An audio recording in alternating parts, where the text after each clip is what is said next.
Good morning, all my friends. Welcome back to the Carnivore Hippie channel, but you can just call me Aunt Patty. So, what are we eating this morning? And why am I bothering to show you? What are we eating? We're eating eggs with parsley and sausage patties and some yummy avocado.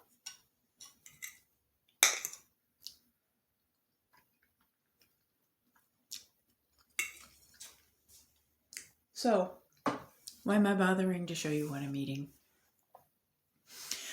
Because I want to make a point. And the point is, I'm obviously eating some plant material. I have a little parsley in my eggs, I have some pepper, and I have some avocado on my plate, and I have a cup of, yucky, that's actually delicious coffee. That line is just because I let it get cold. Anyway, I do consume an amount of non-animal based or non-animal sourced food. So, how do I call myself a carnivore? Well, this is basically what I wanted to get out there because I know it's going to come up. And, y'all, you can use whatever labels you want. But I call myself a carnivore because I eat everything that I eat for nutrition comes from an animal. Anything that I eat that doesn't come from an animal is for seasoning or basically for pleasure. There's nothing wrong with eating for pleasure if the eating that pleasures you is also the eating that you do to live. So I don't have a problem with the food that I need to eat being pleasant to me. So there's that. And the second reason is I call myself a carnivore because there is no biological definition of what a carnivore diet is. There is nothing standardized. It's all based on observation of scientists. For instance, let's draw the distinction between the definition of an animal that is taxonomically labeled a carnivore. Carnivore is a casual term, by the way, when it comes to diet. An animal that belongs to the mammalian order of Carnivora is scientifically not called a carnivore. It is called a carnivoran. That's the appropriate term. The term carnivore is a descriptive term that's meant to describe what sort of food the animal eats. And biologically speaking, from what I've been able to find, the most accurate definition of what a carnivore is regarding food intake is an animal that either A, does derive the majority of its food intake from the flesh or bone or organs or whatever of other animals, or B, an animal that must consume a certain amount of other animal sourced foods in order to remain healthy. That's a carnivore. Everybody has seen a cat eating grass, or catnip, or any number of other things. I've seen cats eat bread. I've seen cats eat fruit, right? So nobody's going to argue that a house cat is not a carnivore, is not a carnivorous animal because they occasionally eat these other things. Dogs too. Some people would call dogs omnivores who are facultative carnivores. That seems to me to be an oxymoron. Oh well. The fact is, dogs need a certain amount of meat, animal-sourced flesh, in order to be healthy. You cannot feed a dog an exclusively vegetarian diet, no matter how refined and extracted it is. No matter how you bump up the fake protein or the vegetable protein, I shouldn't call it fake protein because it is protein, but it's not the kind of protein a dog's body can use effectively. So nobody's going to call a dog not a carnivore, or nobody with any sense anyway, who, because dogs eat fruit. Most dogs will eat pretty much anything a human being will eat. Even stuff that's poisonous to them. But yeah, this my friend says, that's for another day. That's not why you called. So my point is, there is no dividing line, behaviorally speaking, between a carnivore diet and an omnivore diet. There's no hard dividing line.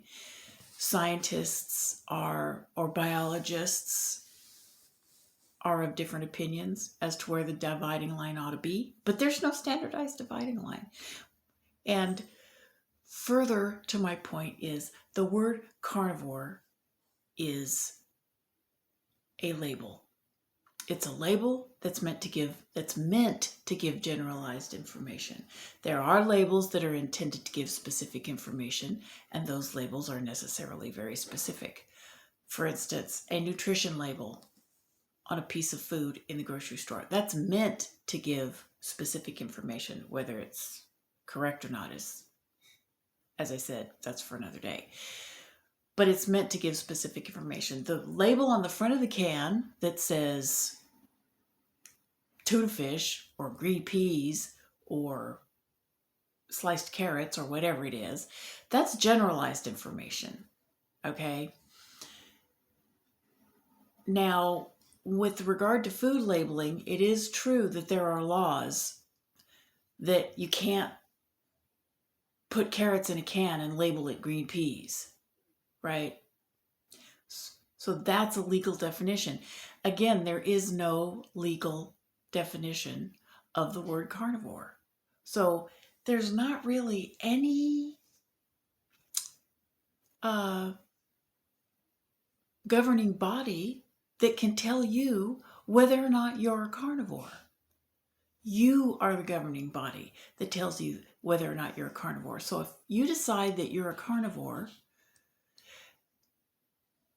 then other people might have disagreements with you. They might differ in their opinion of you. They might differ in their interpretation of the label, but that's immaterial to you. If you believe you're a carnivore because you eat a significant enough amount of animal-based, animal-sourced food that it makes you feel great and wonderful, it really doesn't matter how much other non-plant sourced food, how much other plant-sourced food, rather, that you eat. It doesn't. Don't let anybody else's labels sway you from your path. It's a label. That's how you should see it. It's not legally defined. It's not even really biologically defined, except for the terms carnivore, carnivora, and carnivoran, which don't refer to diet. They refer to taxonomy. Don't let anybody shove you around. Don't let anybody make you doubt your path. Don't let anybody else's interpretation of that label sway you from what you want to do. What do you want to do? Do you want to eat a lot of meat and a lot of avocados and a lot of lettuce because you like salad and call yourself a carnivore? You go right ahead and do that. If you want to eschew everything except beef and salt and call yourself a carnivore, you go ahead and do that. There is so much room in this world for every kind of person, and every kind of person is necessary in order for this world to keep going around and reach the point of, I don't know, the end of history. I'm a very spiritual person. as those who know me will know. And when you look at another human being, you're looking almost at another universe. That person is an individual inside their own head. The only way they have to interact to the rest of the world is inside their own head. And the only person that can figure that out is them. So while I'm not advocating letting people walk around being delusional and imagining they're birds and can jump off the roof and fly, that's not what I'm talking about. I'm talking about a person who has considered carefully and rationally and logically and sanely what it is to be themselves and is expressing that. If it's not going to impact and change the way you live your life, just let them be. Just don't let somebody else's differing opinion or different way of reacting with the world make you feel like you have to step up and change it. Don't let them make you feel like they're calling you wrong. Maybe they are. Who cares? What does their opinion have to do with anything? So, anyway, that's all I have to say about that. And I will see you very, very soon in my next video. All right? You know what to do with these. You know what to do with the share button and the like button and the sub button. I love you. Bye-bye.